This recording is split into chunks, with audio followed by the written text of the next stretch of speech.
Bonsoir chers amis et visiteurs du blog supersenior.ch. Écoutez, ce soir, je suis très préoccupé parce que je viens de lire un texte parlant de l'installation d'un troisième juge ou procureur antiterroriste. Le parquet antiterroriste rappelle la capacité d'action de Daesh. Mais bon sang, quand on aura le courage de dire qui est là derrière, qui est Daesh, qui sont les terroristes, on aura fait peut-être un bout de chemin. Et ce que je voudrais vous dire ce soir, c'est un cri d'alarme, parce que nous sommes actuellement dans une situation où, en France et en Europe, ceux qui sont au pouvoir ont peur de désigner l'adversaire. Je dirais même plus, l'adversaire, c'est l'ennemi, et l'ennemi ici, c'est celui qui pilote ces actions, les actions de Daesh, des djihadistes. Tout ça, ce sont des actions qui sont prescrites par le Coran. Et lorsqu'on aura compris que ce qui se trouve ici dans ces 4 petites pages que je vais vous mettre en copie au bas de mon article, on aura peut-être fait un grand bout de chemin, parce que lorsqu'on n'ose pas désigner l'ennemi à la guerre, eh bien c'est qu'on n'est pas sûr de la gagner. Ce que je voudrais dire une chose, c'est que ces djihadistes, ce sont des soldats d'Allah. Ce sont des soldats qui appliquent les consignes du Coran.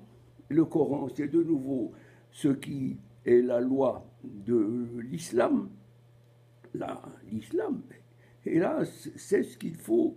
D'un côté, en France, on veut lutter contre les djihadistes et contre les terroristes, et de l'autre côté, on inaugure des mosquées. Alors, avouez qu'il y a quelque chose de pourri au royaume de France. Je vous rappelle rapidement ceci. Dans le djihad, qu'est-ce que c'est le djihad?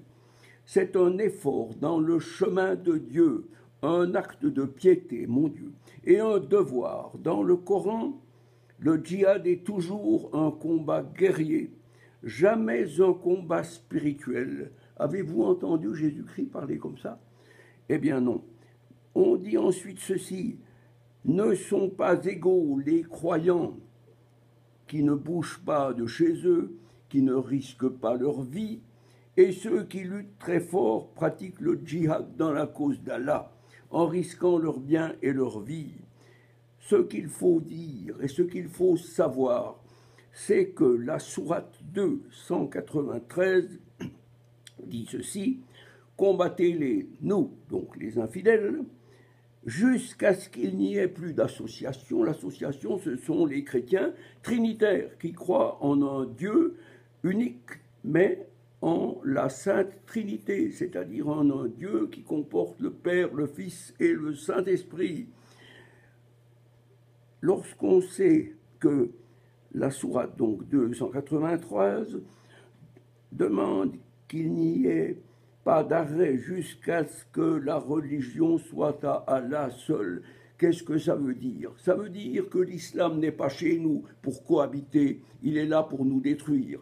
C'est ce que je voudrais vous dire, et je voudrais le dire aussi aux nouveaux représentants du parquet antiterroriste, qui, lorsqu'il aura le courage de parler de l'ennemi en toutes lettres, l'ennemi c'est l'islam, eh bien on aura fait encore un dernier grand bout de chemin.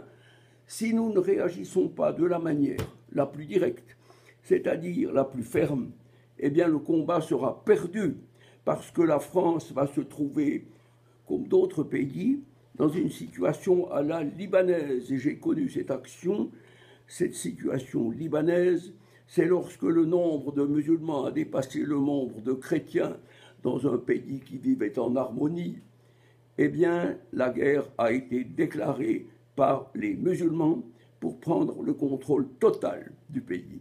Voilà ce qu'il faut savoir. j'aimerais vous dire que cette menace terroriste, elle est valable pour le monde entier. Et si nous ne comprenons pas cela, eh bien, il vaut mieux qu'on aille se coucher et qu'on arrête de pleurnicher. Mais moi, ce que je vous engage, chers amis, c'est d'ouvrir les yeux, c'est de lire, c'est de savoir ce qui se passe, c'est de savoir à quel danger nous sommes confrontés. Et il n'y a pas beaucoup de gens qui osent le dire. Eh bien, moi, je me permets de le dire parce que dans 2 mois, quand j'aurai 90 ans, je continuerai à combattre par mes idées et par les preuves qui sont nécessaires afin de faire subsister et de retrouver la foi chrétienne en Europe et surtout dans cette pauvre France, ex-fille aînée de l'Église, qui doit se redresser. Je vous demande de prier très fort pour la France, pour l'Europe chrétienne, afin que Satan, parce que c'est Satan qui mène le bal, afin que Satan soit éradiqué de la surface du globe. Ensuite, nous devons nous préparer au retour du Messie. Et c'est ça, chers amis, le retour du Messie. C'est dur pour ceux qui ne veulent pas avoir un chef au-dessus d'eux.